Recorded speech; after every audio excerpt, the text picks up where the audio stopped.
सबुठी पड़ जाइथिला हाहाकार। पानी टोपे डहल बेकल हेउथुले लोके। दिन 10टा बेलू घर बाहर मुस्किल हो पड़ा। मुंडफटा खरा हंतसंत करुवा बेले अचानक बदली जाइथिला पाग। टाई टाई खरा कुआड़े लुचि जाइथिला बेले आकाश आउ देखा जाई नथिले सूर्य। अचानक कला हांडिया करी माड़ी आसीथिला वर्षा। ता संगको सुसु गर्जन करी पवन तीव्र बेगरे माड़ी आसिला।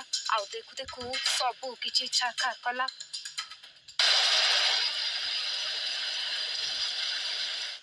दिन थाउ थाउ होइगला कितमिट अंधार। जुआड़े देखिले सबकिछि धुआमय होइगला। आउ तापरे आखि बुझा काटिला वर्षा। बिजुली घड़घड़ी संगको प्रबल वर्षारे सबु किछि छिंछत्र होइगला। आउ प्रबल पवन रे देखु देखु माटी रे मिसिगला बड़ बड़ गछ, जा फल विद्युत तार छिड़िबा सहित अनेक अंचल अंधकारमय होइगला।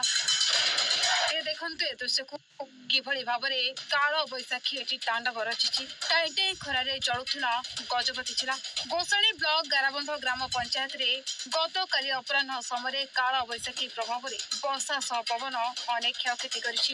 ଗତ କିଛି ଦିନ ହେବ ଗ୍ରୀଷ୍ମର ଉତ୍ତାପ ଲାଗି ରହିଥିବା ଯୋଗୁଁ ଏହି ବର୍ଷା ଲୋକଙ୍କୁ ସାମାନ୍ୟ ଆଶ୍ୱସ୍ତି ଦେଇଛି। ତେବେ ପ୍ରବଳ ମାତ୍ରାରେ ପବନ ହେବା ଯୋଗୁଁ ଗାରାବନ୍ଧ ଓ ଲାବଣ୍ୟଗଡ଼ ମଧ୍ୟରେ ଗଛ ପଡ଼ି ରାସ୍ତା ଅବରୋଧ ହୋଇଥିଲା। ଫଳରେ ପାରଳା ଖିମୁଣ୍ଡି ବ୍ରହ୍ମପୁର ମୁଖ୍ୟ ରାସ୍ତା ପ୍ରାୟ 2 ଘଣ୍ଟା ଧରି ଯାନବାହନ ଚଳାଚଳ ବାଧାପ୍ରାପ୍ତ ହୋଇଥିଲା। ଏଭଳି ପରିସ୍ଥିତିରେ ଗାରାବନ୍ଧ ଥାନା ଅଧିକାରୀ ପ୍ରଶାନ୍ତ କୁମାର ନିଶିକା, ଲାବଣ୍ୟଗଡ଼ ସରପଞ୍ଚ ଓ ଯୁବ ଗୋଷ୍ଠୀମାନେ କଟର ସାହାଯ୍ୟରେ ରାସ୍ତା ଉପରେ ପଡ଼ିଥିବା ଗଛକୁ କାଟି ସଫା କରିଥିଲେ। ଗଜପତି ଜିଲ୍ଲା ଗୋଷାଣୀ ବ୍ଲକରୁ ଭଗବାନ ପ୍ରସାଦ ନାୟକଙ୍କ ରିପୋର୍ଟ। କେତେ କୁଣ୍ଡିଆ କୁଣ୍ଡିଆ ହଉଛନ୍ତି ତମେ ମୋଦି ସହିତ ନବୀନ। ଗୋଟା ଗଣତନ୍ତ୍ର ପ୍ରତି ଗୋଟେ ଏକଦମ ଧୂଆଁ ଯାହାକୁ କୁହାଯାଏ କଳଙ୍କ ରହିଯାଉଛି। ରାହୁଲ ଗାନ୍ଧୀ ପ୍ରାଇମ ମିନିଷ୍ଟର ଜଳ ଜଳ ଦେଖାଗଲାନି। ଆରେ କାହିଁକି ଆମେ ହସ୍ତକ୍ଷେପ କରିବାକୁ ଯିବା? ବିଜେପି କେତେ କୁଣ୍ଡିଆ କୁଣ୍ଡିଆ ହଉଛନ୍ତି ତମେ ମୋଦି ସହିତ ନବୀନ। ଗୋଟା ଗଣତନ୍ତ୍ର ପ୍ରତି ଗୋଟେ ଏକଦମ ଧୂଆଁ ଯାହାକୁ କୁହାଯାଏ କଳଙ୍କ ରହିଯାଉଛି। ରାହୁଲ ଗାନ୍ଧୀ ପ୍ରାଇମ ମିନିଷ୍ଟର ଜଳ ଜଳ ଦେଖାଗଲାନି। ଆରେ କାହିଁକି ଆମେ ହସ୍ତକ୍ଷେପ କରିବାକୁ ଯିବା? ବିଜେପି ସବୁ ନେଇଯିବ। ତାଙ୍କ ଘର ଭାରତ ବର୍ଷ, ତାଙ୍କ ପୈତୃକ ସମ୍ପତ୍ତି ଭାରତ ବର୍ଷ, ବାଗବଡର ସମ୍ପତ୍ତି ନେବା ପାଇଁ କାହିଁକି ଚକ୍ରାନ୍ତ? କଣ ପାଇଁ? ଯେ ଯା ଧର୍ମକୁ ସ୍ୱାଧୀନତା ଦିଅ।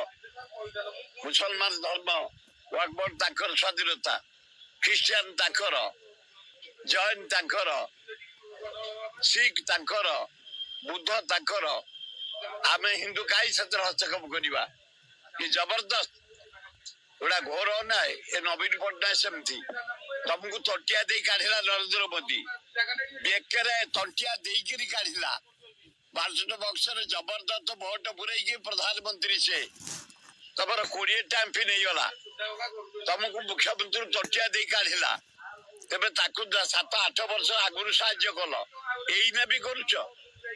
ତମର କି ଲୋକ କିଅ ତମେ? କେତେ କୁଣ୍ଡିଆ କୁଣ୍ଡିଆ ହଉଛନ୍ତି ତମେ ମୋଦି ସହିତ ନବୀନ। ମୁଁ ଗୋଟେ ଭାବିଥିଲି ତମେ ଏଇଠି ଚେତା ପଶିଲା, ତମକୁ ତଣ୍ଟିଆ ଦେଇ ମୁଖ୍ୟମନ୍ତ୍ରୀ କାଢିଲା, ତଣ୍ଟିଆ ଦେଇ ତମ ଏମ୍ପି ମାନଙ୍କୁ ହରେଇଲା।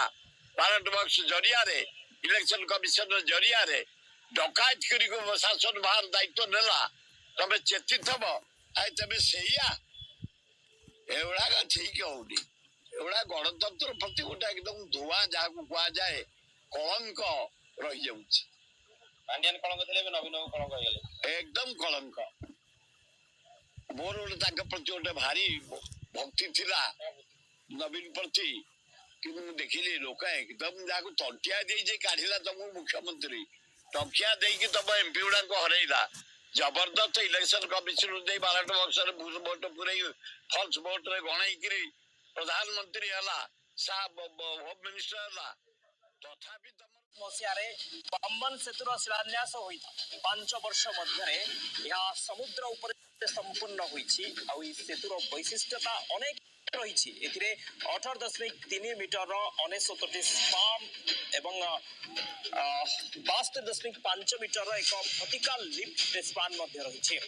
তবে এই ব্রিজ পুরোনা সেতু অপেক্ষা 3 মিটার উচ্চ, যাহা ফଳରେ বড় জাহাজ গুড়িক সহজরে এই ব্রিজ তল দেই যাতায়াত করিপারিবে। ଏହା କଳଙ୍କି ନିରୋଧୀ ଉନ୍ନତ ଷ୍ଟେନଲେସ୍ ଷ୍ଟିଲ୍ ସହ ନିର୍ମାଣରେ ଫାଇବର ରେନଫୋର୍ସସ୍ ପ୍ଲାଷ୍ଟିକ ବ୍ୟବହାର କରାଯାଇଛି ଆଉ ଏହି କାରଣରୁ ଏହି ବ୍ରିଜ ଦୀର୍ଘସ୍ଥାୟୀ ମଧ୍ୟ।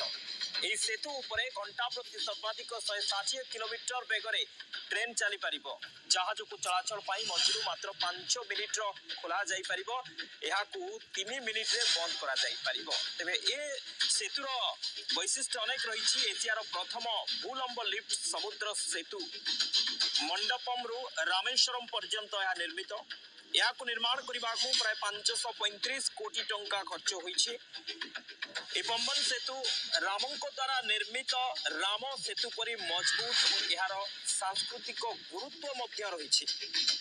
ରାମାୟଣ ଅନୁସାରେ ପ୍ରଭୁ ରାମଙ୍କ ସେନା ରାମେଶ୍ୱରମ ନିକଟସ୍ଥ ଧନୁଷକୋଡ଼ିରୁ ରାମ ସେତୁ ନିର୍ମାଣ ଆରମ୍ଭ କରିଥିଲେ। ନୂତନ ପମ୍ବନ ରେଳ ସେତୁ ରାମେଶ୍ୱରମ ଦ୍ୱୀପକୁ ଭାରତର ମୁଖ୍ୟ ଭୂମି ସହିତ ସଂଯୋଗ କରେ ଏବଂ ଏହା ବିଶ୍ୱ ସ୍ତରରେ ଭାରତୀୟ ଇଞ୍ଜିନିୟରିଂର ଏକ ପ୍ରମୁଖ ସଫଳତା।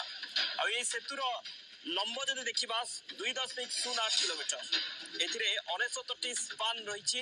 ଏହା ଉଠାଣ ଅଂଶ ରହିଛି 72.5 ମିଟର ଲମ୍ବା, ଯାହା 17 ମିଟର ଉଚ୍ଚତା ପର୍ଯ୍ୟନ୍ତ ଉଠି ପାରିବ ଏହି ବ୍ରିଜଟି।